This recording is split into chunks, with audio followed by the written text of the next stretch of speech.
Sparky. Oh, did it not?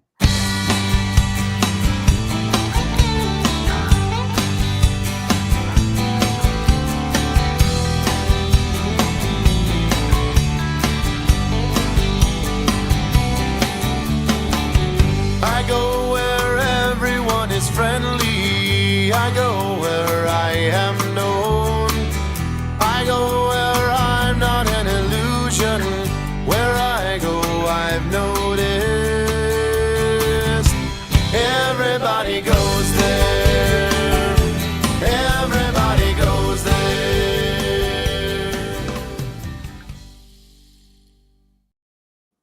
Good evening, everyone. Welcome to Around Town TV. My name is Carla Berlin. With a collective following of more than 100 or 500,000 people, and more than 100 million views, it's no surprise that TikTok named her one of the top 100 women to watch in 2021. I'm so thrilled to have with us tonight global speaker and top performance coach and advisor, and someone I've known for a very long time. Please welcome Giselle Ugarte. Thank It's you. so good to see you. And hey, I got to give at least some of the credit to you. You were definitely one of those early humans who believed in me and who gave me some of the skill sets that I absolutely use to this day.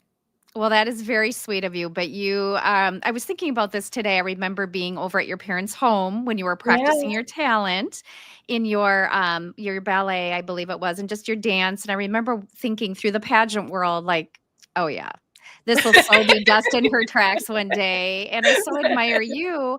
And now, thank you for being a trusted advisor that I can bring on the show and talk about the $1 million question, which is the TikTok ban and what is the future of TikTok in the United States?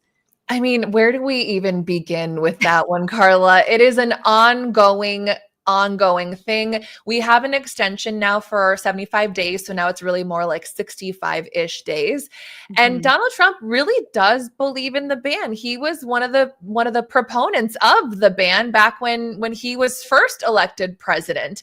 And so where a lot of people think that he's flip-flopping, it's not that he's flip-flopping. He is still going to look at this thing and figure out if it is a threat of national security and how we can remove that. And even how we as Americans, as well as the governments, can be more involved to make sure that it is a safe platform for us. But what has changed is that initially he really thought that it was a propaganda machine, that it was censoring free speech. And truth be told, TikTok is not a free speech platform. Like we just need to be really honest. It's not a free speech platform. There have been plenty of humans on every side of the aisle and in between who they've had their content pulled down for the platform for any and every or no reason at all. And absolutely, TikTok as a private company can push its own business goals and objectives however and wherever they so choose. But adults, of course, will argue, okay, but what about freedom of expression? What about I want to be able to just use what I want to use, because I'm an adult, I'm not a child, and I want to be able to give data to whoever I want to give data to, and rightfully so. However, at the same time, what's really important and what I've been trying to do, I coach forward-facing leaders. So when I'm coming at this, it's not from just the lens of, TikTokers who are dancing or using TikTok Shop, which is like the modern day QVC, to sell their products. I'm looking at the lens of, one, the media landscape as a whole. Two, where just social media and the creator economy and even just the video economy is going. And then three, absolutely, I have interest in terms of figuring out legislation in and around what affects social media, online safety, and certainly small business owners. And so I think it's just really important to recognize that there is a potential threat, and it's not just Canada or Mexico, it's a foreign adversary. I was just going to say, which also really changes the landscape of the conversation here. And while people will say, oh, but Meta takes all of our data, and what about Temu, and what about my car? Get it.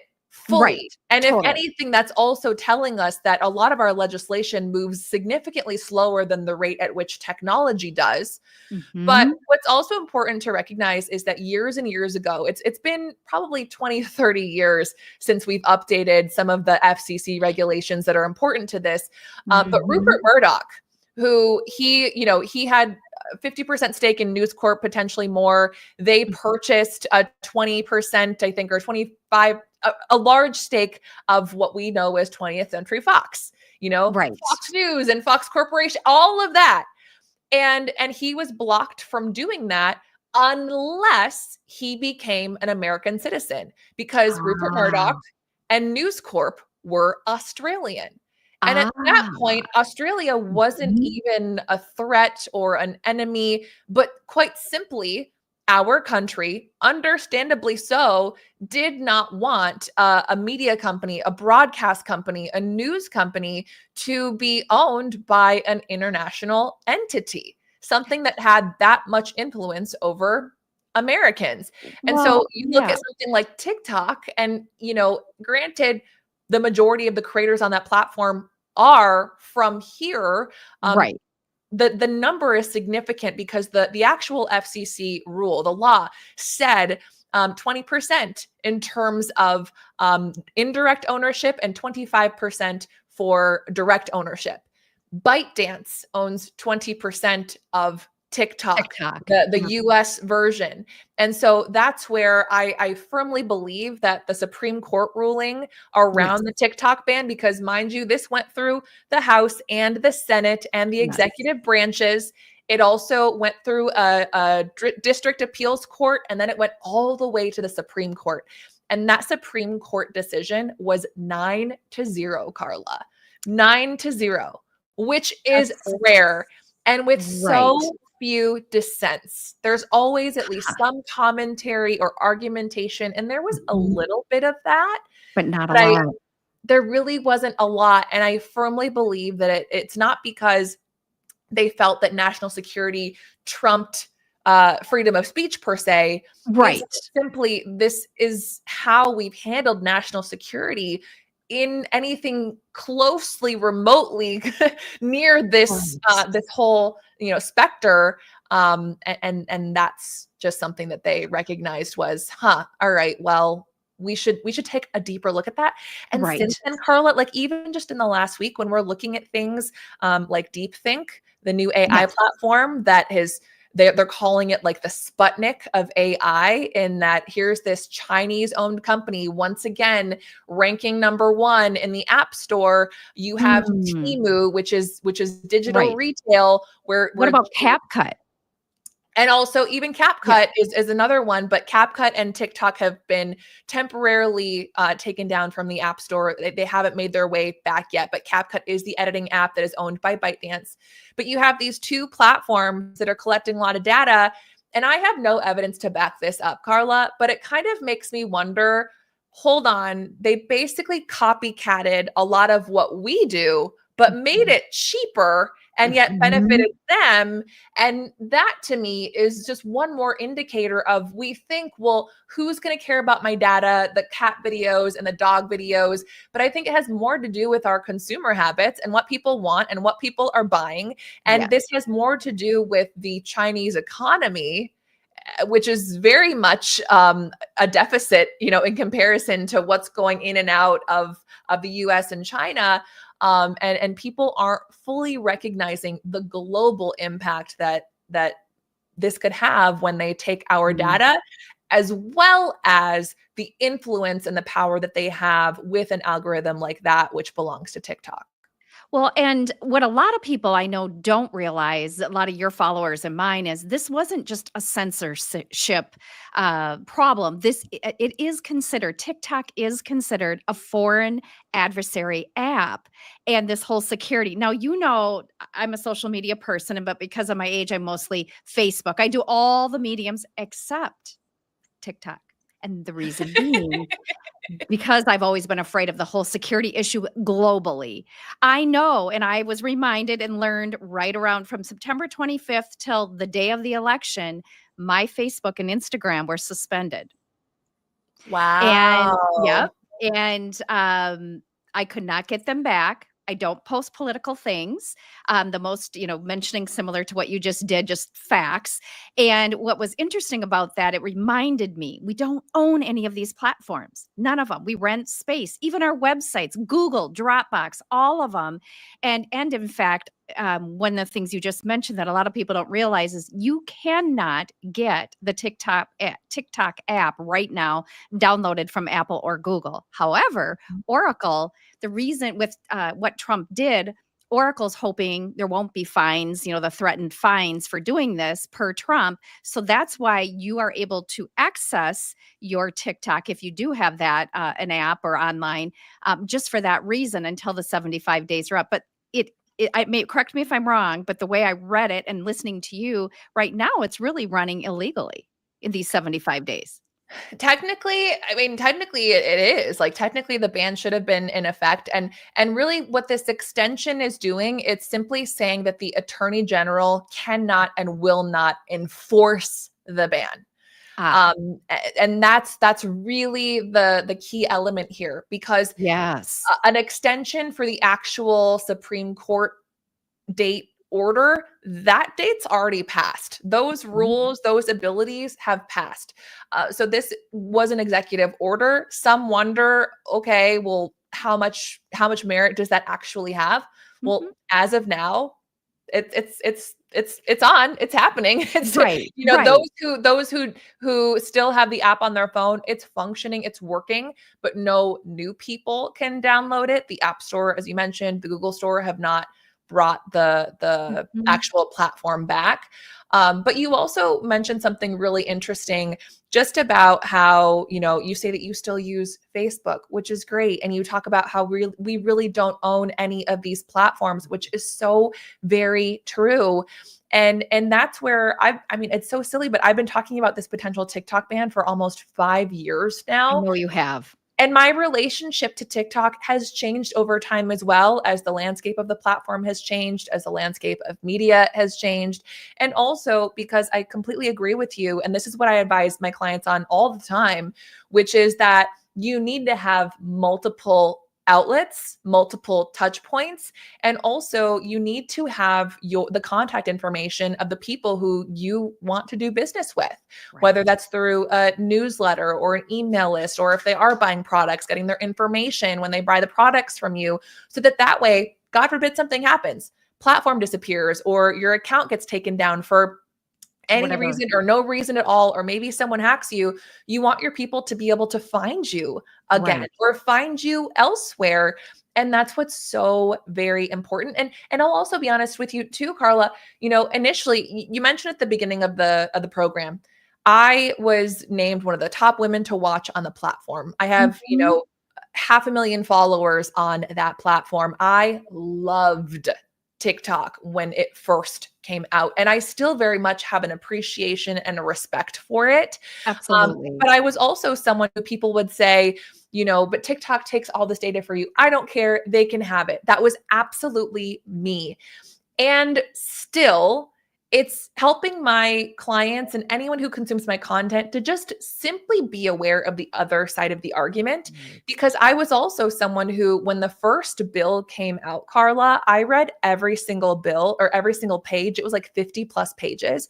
Wow. And I was shocked. Like, I almost wanted to throw up in my mouth at how just appalled I was that what was stated in the bill was completely different from the theatrics that we were seeing in the congressional hearings, from the ways that even tech reporters were covering the issue.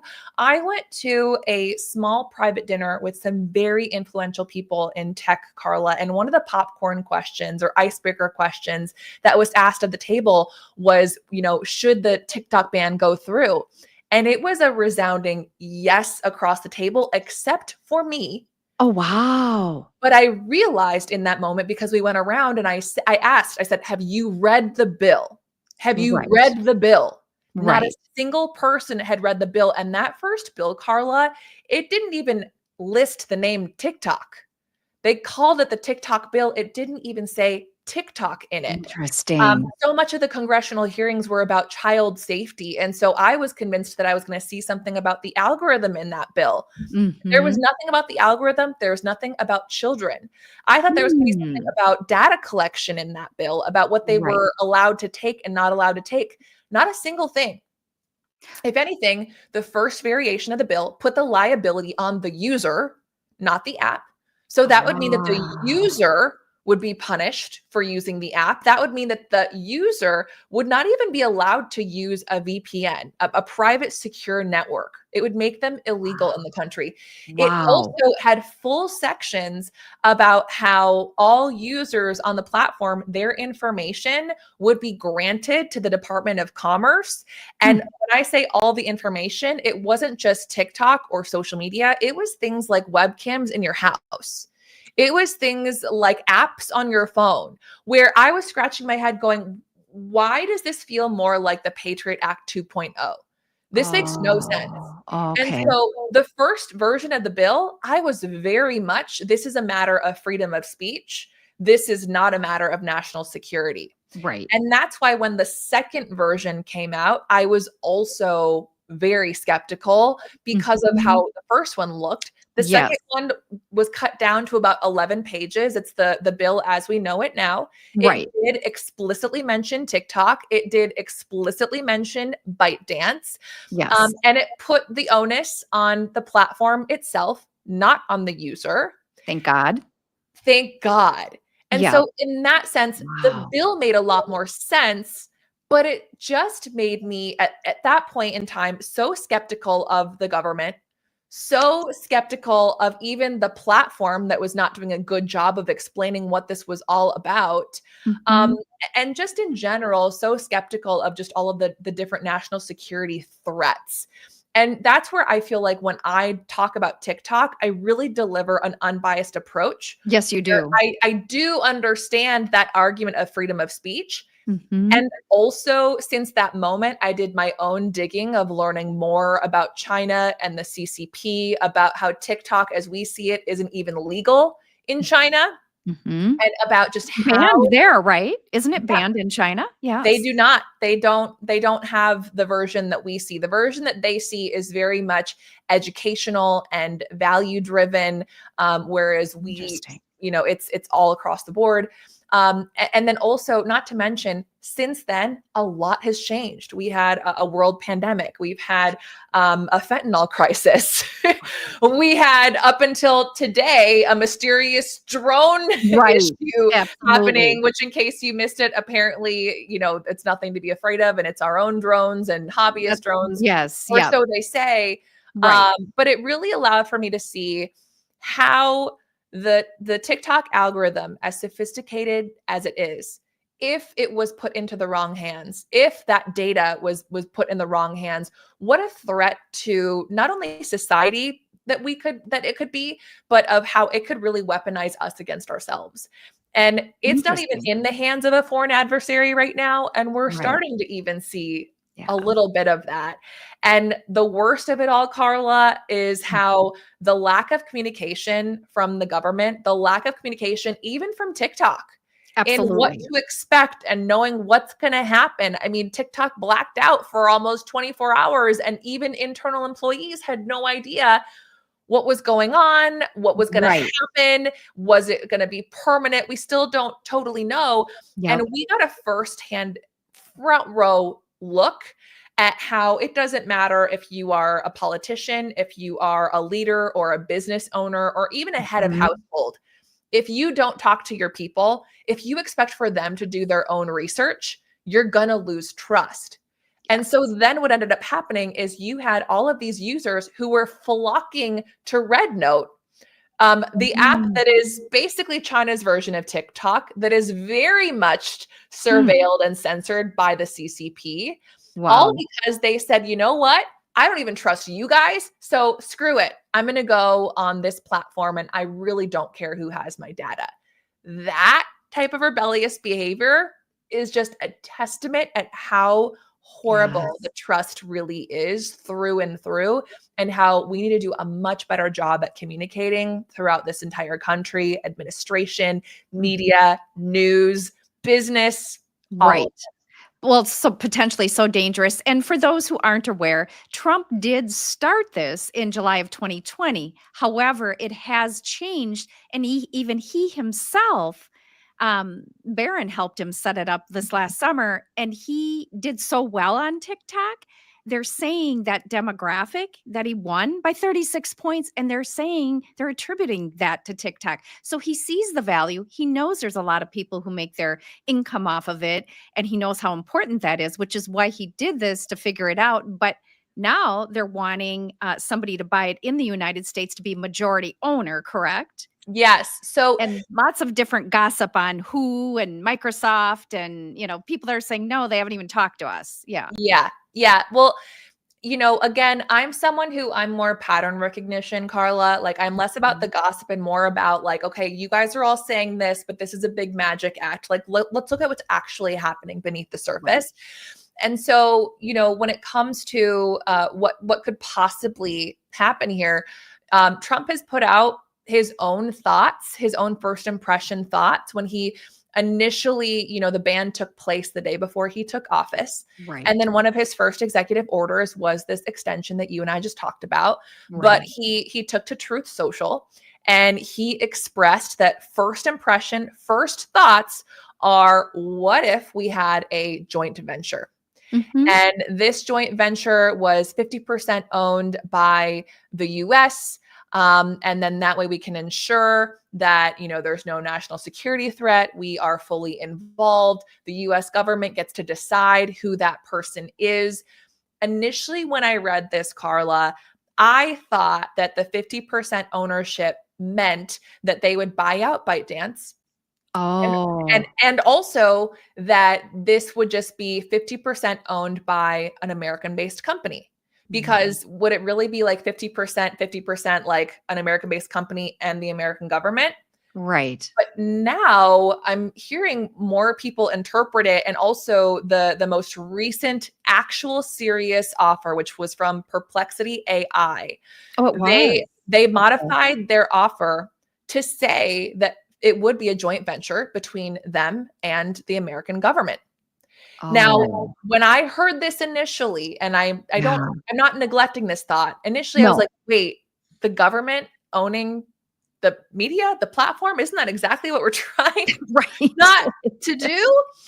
It's unclear how much influence that they would have and if we would trust this, even if they didn't. Right. But I also think that this is a testament of how differently Donald Trump looks at problems from the lens of a business owner.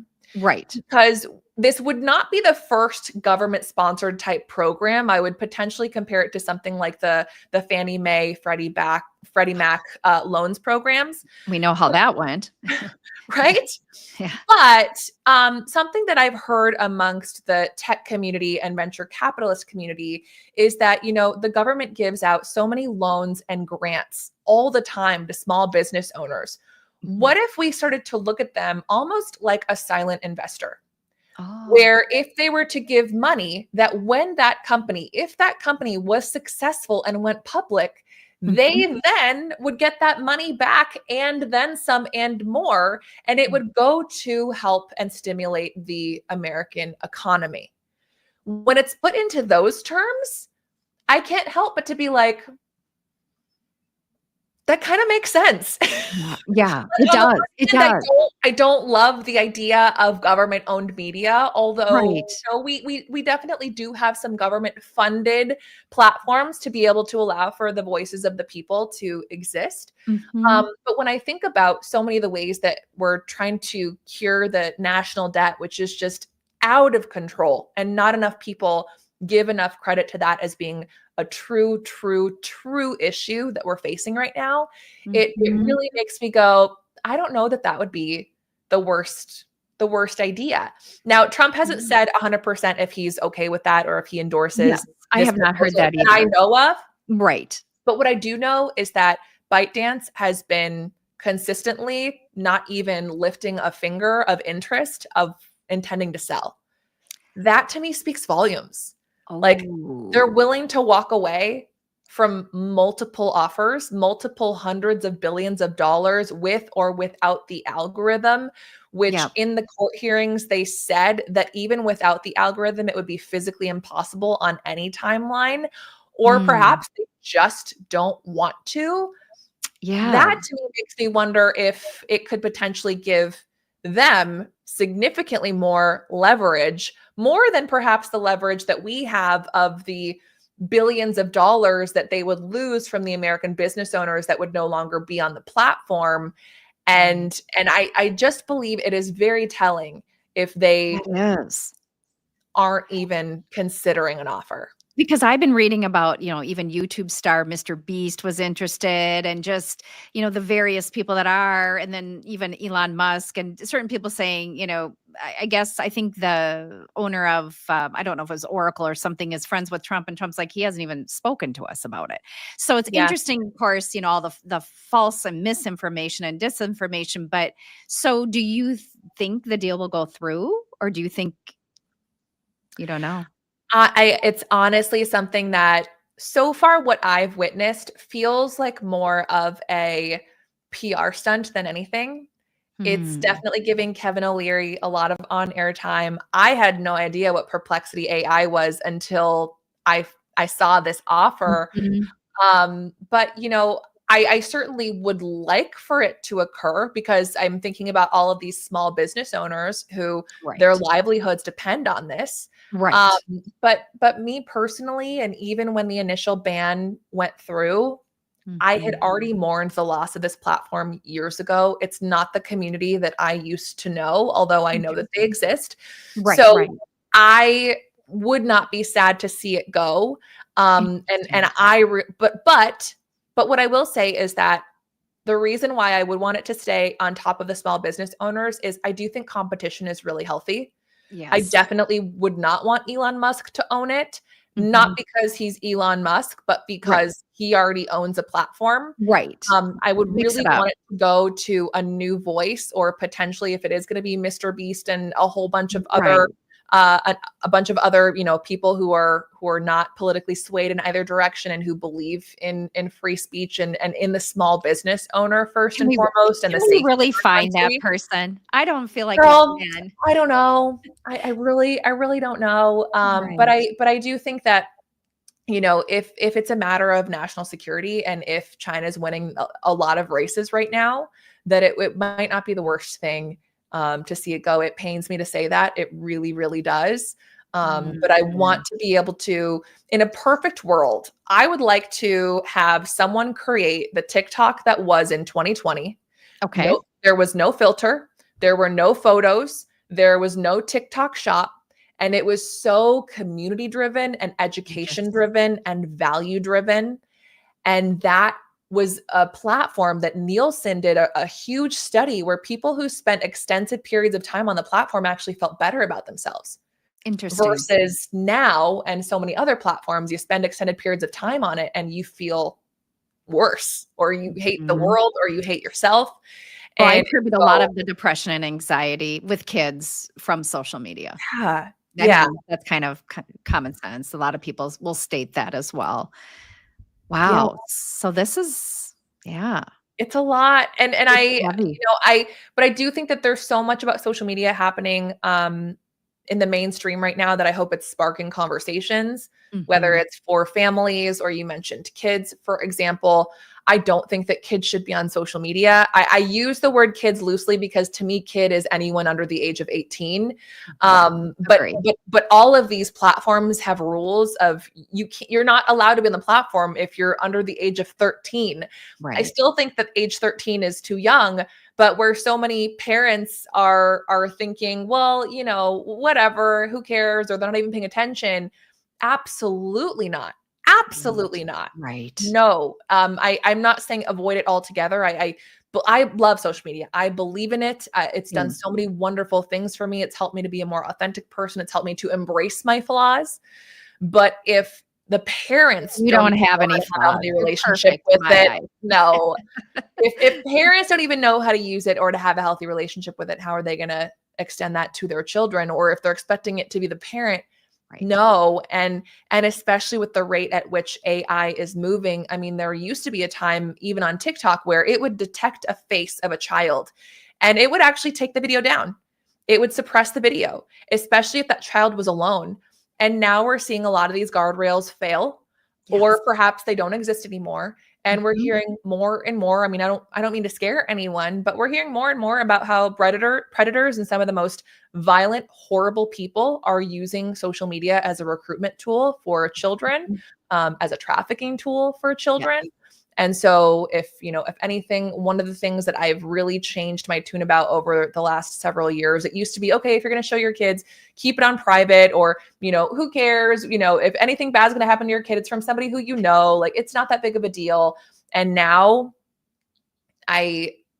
especially no swimsuits, no diapers, no Right. leotards, no anything with your kid by themselves. That's something that, not to go off on a tangent, I'm like, No, no, I feel like more of appreciate the it. world needs to hear it. Well, and this is what you do for a living. It is what I do for a living. And, when my accounts were suspended for 6 weeks, I lost $10,000 in income. Yeah.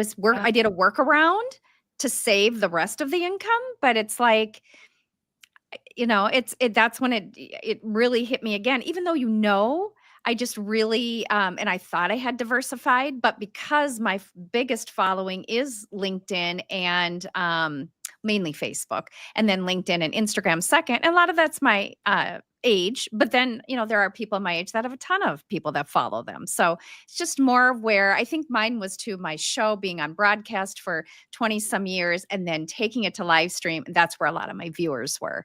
So that's why I just stayed there. I stayed where they were instead of Yeah. saying, oh, by the way, now I'm over here. Will you come Yeah. watch me? Because Yeah. as we know, that doesn't always work that way. No, that Yeah. it makes sense, but it's also Mhm. where maybe they won't follow you elsewhere, but maybe you'll find some new ones. And Yes. one of the benefits of TikTok is that it really put a sledgehammer on every other social media platform, in that the creation of TikTok, the whole idea spanned from, what if when you uploaded a piece of content, it wasn't just shown to your friends, but what if it was shown to new people every single time? And if someone else liked it, then it would be shown to more people. And if those people liked it, it would be shown to more people, and so Right. on and so on. And you used to have to pay for that. I That know. used to be targeted ads that were expensive on, say, a Facebook or a LinkedIn. Yes. And now on every single platform, Facebook, Instagram, LinkedIn, TikTok, all of them are run by this recommendation algorithm, and that your content is guaranteed to be put in front of people who do not follow you, and in a hyper targeted way, which Right. offers opportunities for growth and more quickly than perhaps in the past, and getting you in front of more of the right people who didn't even know that they needed you, which is Mhm. pretty cool. So, I think so too. it's Yeah. done some good things for us, that's for sure. And again, I have a special place for it in my heart, just like Trump does. But I Same. also think it's so important for us to at least be aware of what It's else like might. everything, handling it correctly. And well, I would like to say moderation, but because this is what I do, I'm on it more than most people like you. A couple people have, Patricia Sager said, great conversation and topic. Very well known person in Minnesota and community. Tara Cack, hi Gigi. Oh, Tara takes care of Mimi. oh, Yes. Yep. fun. I used to work out with, she helped me train for my pageant. She was in my workout group. Oh, Yep. oh, she's amazing. And then Steve LeBrant, who I've known since kindergarten, she was on 96.3 back when they were a station. Yes, she was, Yeah, Steve. sure And was. Gabrielle Dahl, who I love and think is a doll. Love seeing you two collaborating on Aw. this. And another a longtime follower of mine, Lee Nelson, awesome. Yeah, this is a big topic. It's a very sensitive topic. There's so much incorrect information. So many people thought it was really just about censorship, and really it's a national security issue. And I think this was the Biden administration as of January 19th, where it actually, the legal terminology made it, in fact, I'm going to read the foreign adversary controlled app. Is that correct? Yes. Do I have that? Okay. And Yeah, that's I have been where, told by a foreign adversary. Yep. yep. So that's the biggest thing is, and yes, everybody can say, well, everybody gets your information. Yes, but this is different. And there's a lot we are not aware of things that are stopped every single day. And you don't want to give them the tools to come and hurt anybody in America.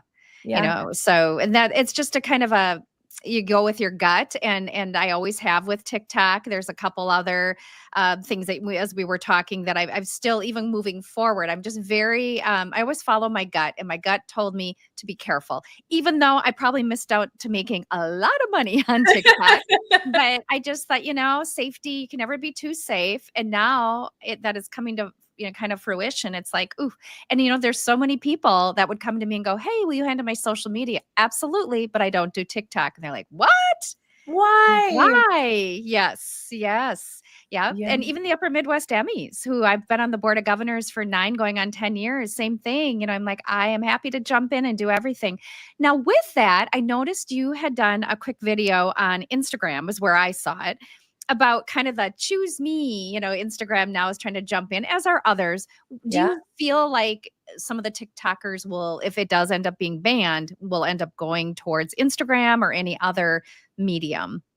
There are a handful of creators who already began moving over. I mean, I was one of them, but I began moving over 4-5 years ago when at one point TikTok was 90% of my income and where I generated my leads and my business and my email opt-ins and customer information. And now it's maybe like 10%, if that. So it was really one of the greatest lessons for me when that happened. But absolutely, a lot of these platforms, Facebook in particular, Instagram in particular, and I've heard a little bit of LinkedIn as well, are incentivizing creators to come over to the platform, whether it is by Instagram and Facebook have things called bonuses where you get paid per view. And you can enter these bonuses where when you upload between a certain period, the views will be worth a certain amount of money. But also we've seen influencer programs where large creators are being incentivized by uploading original or exclusive content to just those platforms to hopefully pull them, but also their followers to these platforms. Interesting.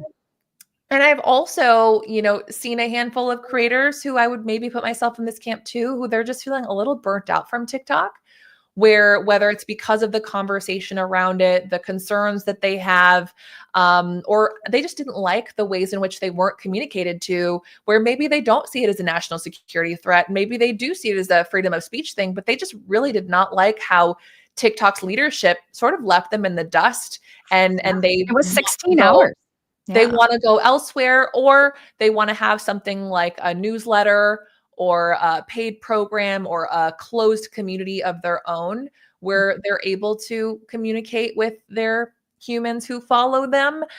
It's really across the board. But then, let's be honest, Carla, a lot of the people who follow me they're smart, they're adaptable. That's what business owners do. They're business owners before creators. They're creators second, business owners first. I am one of them. Yeah. And I do follow you. But the reality is that I would probably say, like anything else, 95% are just continuing business as usual and hoping for the best and just thinking that magically everything is going to be rainbows and butterflies and fine, even though this is, the fourth threat that we've had. And I've like to say that, hey, listen, you have another chance at life, another chance to learn quite positively the most important lesson in business, which is that if you're reliant on one customer, one client, even one boss for your income, you do not have as much power or flexibility as you think. Yes. That then you have to treat like a side project or like a hobby, which is fine. Right. But we just have to be honest with ourselves about how sustainable is that really? Yes. And are you really a business owner in that regard because somebody else is actually the one who is calling the shots on your behalf? And so, that's just the reality of the situation. And I can continue to put up content talking about and dissecting all of this, but whether people actually listen or if they just get the dopamine hit from learning in that moment, not my problem. Well, and clearly I took it to the next level. I'm like, okay, we need to have what she is saying and I am watching, shared with all of my followers and viewers, because right now we're in 4 places on Facebook. We're on LinkedIn. We're live at YouTube, Twitter, or X. I always say Twitter still, and Instagram. Yes. So, and we've had a strong following the whole 40 minutes we've been on. So I know this is obviously it's a big deal and people just want to get the straight facts. And that's what I love about you is you have no political agenda. You just shoot straight from the hip. And that's when I went, okay, this is how I am. And this is, I never want to alienate any of my followers for their political beliefs or their religious beliefs. I really just want to get them as a trained journalist, very old trained journalist from the day of just the facts, which is hard to do. It was so interesting because when I started to be more open about this particular topic and conversation, especially on other platforms that weren't TikTok, what was wild is just by even simply uttering the word Trump, right? Like the reaction that people had. There's the phrase Trump derangement syndrome, right, which ultimately is defined by you're so offended by that very word that you won't even pay attention to the actual topic at hand or the actual subject at hand. And that's also for me was a signifier of, okay, that means we really need to talk about this and normalize talking about this and even using that name. Otherwise, it's going to be a really long 4 years. And we have to be able to remove the politics from this equation, because even when I was discussing the matter of how this in some ways is an issue of freedom of speech, I also found it very peculiar when Mark Zuckerberg wrote his apology letter and began his apology tour talking about the ways in which the Biden administration coerced him into censoring the content. And I could talk about that for days too. Where for both COVID and the election. I can't deal with Mark Zuckerberg. He's such a flippy flopper. And I'm like, no, he's not. He's been consistent for as long as we've known him. Have you seen The Social Network? Mark Zuckerberg is willing to throw anyone and everyone under the bus so long as he is close to power. That is the most consistent trait that we have seen, where don't let anyone forget, anyone who all of a sudden is thinking this is a win for free speech. Do not forget that when Biden took office, that he kicked Trump off of Facebook and Instagram. Now he's at his inauguration. Yes. And so, that's where, again, I'm someone who I'm kind of in this place of, I want to give everyone the benefit of the doubt, my toxic trait. And also I want to trust no one and really do my best to lay everything out, see if I identify any patterns or predictive behaviors. And that's also, for anyone who's not on TikTok, a lot of people will ask, do I have to be on TikTok or is it dangerous or blah, blah, blah, blah, blah. The grass is green where you water it. And I have now been creating and studying online content for more than 15 years. And I'm still giving the same advice today that I was giving 15 years ago.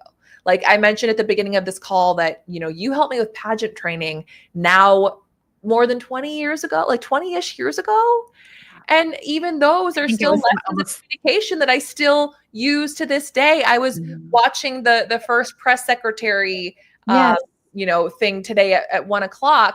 And I was watching that going, oh my gosh, that reminds me so much of being at the podium doing mock interviews for my pageant. Just being thrilled. I don't know which one was harder. And so like people want to communicate, people want to connect, people want to be a part of the community. They want to be a part of something. The landscape and the medium and the platforms change, but ultimately it is the same. Well, and this is also another example of, for so many years, pageants were looked down upon, and I never even had it anywhere in my bios or anything. And I'm still very careful. But this is the reason, you are a good example of, if the tools used correctly, of what they can do for somebody. And, as you said, well, I remember that day you were mock interviewing me and, we were watching you with Talent, and you are the epitome of that. And you've been in, on air, and I know for those who are tuning in, you've been on a lot of the major networks, not only talking about this topic, but many topics. They, lean into you as a correspondent. And of course, back, you've done so many things. Your bio, I could go on for another hour, but just so grateful. Is there anything we haven't touched on relative to the TikTok ban, the future of it, that you think should be mentioned, or anything else relative to that? The only thing that comes to mind is what we are starting to see overseas, and we're starting to see it a little bit here, is the removal of beauty filters Yes. on TikTok and also Meta. And personally, I haven't noticed because I haven't used filters in a really long time, but I used to be someone who I refused to be on camera without one Oh, or without a wow. little Facetune, a little nip tuck on all my pictures. Oh, wow. And if you're someone who you're so reliant on those, number one, stop it. But number two, those might be the next thing to go. And rather than trying to chase them, because I'm also seeing that where some people will run to another app, film on another app, and then upload to the platform so that there's no paper trail or evidence that they're using a filter. And that's where, if anything, I just encourage all of my clients who drop filters, the way that they then see that domino effect into other areas of their life where they begin showing up more so as themselves. There's Right. this fear of if we don't allow for filters, that fewer people are going to show up on camera. But what we saw on TikTok in 2020, I mentioned to you the glory days of TikTok, was that when no one could use a filter and no one did use a filter, it actually became weird when people would. And it felt very fake and it felt very superficial. And so instead, you would see so many people who were uploading video without filters, without crazy edits, and it felt more authentic. And if anything, people felt more inclined to upload and more often because they began to feel more and more comfortable being themselves. And so even though there's a lot going on right now with social media being like crazy and toxic, I hope that we're going to start seeing the other side of the pendulum coming out, especially from the millennial generation. I hope so. We were the first ones to have social media in high school. We're going to be the first generation of that. I think I had my first. And so I hope that we're going to start to have better boundaries, more appreciation for the present and the disconnect, but still allowing the connected to really actually connect us versus create more superficial connections. I've never used a filter in my life. Thank God. Good for you. And I did that because I didn't want people to, when they see me in public, I'm okay with my age, but if they see me in public, I want them to go, oh, that's Carla, not, and I have done this where I hadn't seen a few people that we know in like 30 years. And then we got together, like reconnected and got together for lunch or whatever, dinner. And I was like, oh my gosh, I've not seen them without a filter the last how many ever years. Yeah. And it's not like you're going, it's not like you're not judging them because it's like, oh my gosh, you got so old. Or like, oh my gosh, you got so fat. Like, no, it's just that it's like, oh, that's not what you look like. It just feels like you got catfished. It just feels like, oh wait, this is a weird adjustment. I was expecting it was very weird for me. I got this, and it's just okay. That's fine. But like, why did you have to lie to me? Like that, right. There's no. Now, my other fear, in addition to how I was with TikTok, is AI. I'm not feeling, and I've gone to a lot of like high level executive conferences, heard some of the innovators speak on it. And I'm like, I'm nervous. There's a lot to work out. I really don't like, and this is where I've hesitated, just gut instinct. Yeah. There are a lot of platforms that will allow for you to upload all of your papers, speeches, documents, procedures, operations, all of the information so that it can basically replicate your voice for whatever you want. And rewrite. And rewrite. And on the one hand, it's like, that's kind of convenient. And we debated doing something like that so that, for example, if someone came to our website and wanted to learn more about coaching or one of our other businesses, that AI could just kind of be like the cute little helper. And I still don't see that as a bad thing, but where I'm uploading everything that is my voice, all of my ideas, all of my IP, like all of my materials, that's where, again, I could see it potentially using it as a tool to use against me, against my own insecurities, and recommending content or potentially sharing that with others to, again, just target me in such a way. But also where it could potentially then feed that content to another user as an idea. Absolutely. Because plagiarism has absolutely been an issue, and I totally believe that in the future and continuing now, the way that you stand out, this has always been the rule, always, is originality. Yes. Authenticity and originality, and then they're trying to basically erase that. When I say they, that's obviously very used loosely, but yeah, I've always followed my gut. TikTok was the first. I've never thought necessarily, it was bad for those who have been very successful, but it's fun to hear you come full circle with it. And Yeah. now my fear is AI. And I have friends that use it for everything, Yeah. like everything, And you can and tell. You yeah, can tell. yes. Unless Agree. they have no personality, which it does exist. I had an avatar of me made because I figured, I'm like, well, I have enough out there of my voice and my image that if someone really wanted to do it, they could. So I might as well create one that I have full control over. Mhm. And I was joking with a colleague of mine where I'm like, well, this is impossible. Like I don't, at least now, I don't think it could replicate me because I'm so animated and I have weird facial expressions. But I do have a couple of friends who really are very monotone. Mhm. And I'm like, and I've sent them messages being like, is this AI? And they're like, no, that's me. And I'm like, Oh, okay. yeah, right. No, well, and you have so much And I energy. legitimately can't tell. I'm like, wait, is that really you? They're like, no, it's me. And I'm like, oh, yeah, it's you. Well, you're very special, and you have such a great personality, and you have such high energy, which is why you do what you do. And in fact, in addition to your knowledge and expertise on social media and TikTok, for the viewers who are there's a lot of people online still watching throughout all the platforms. Share a little bit more about what you do. So for those who are interested in hiring you for the various things that you do. Yeah. So, first and foremost, I'm a coach, and I coach forward facing leaders. That's my bread and butter. And forward facing to me is really modern communication. So it's not just what you're saying every day, it's also what's going on in your head and what you're posting online. And that's what's expected of all leaders of today and the future, is to have a presence that exists beyond just you in your immediate real time surroundings. Mhm. And so I have a handful of programs around that and courses, and also co-coaches who facilitate that. I'm a professional speaker, so I will speak to audiences, primarily business owners or sales teams and departments who want to figure out both how they can potentially get more comfortable on video, but also how they can really understand who they're talking to and rehumanize some of what's been dehumanized in numbers and revenue and sales.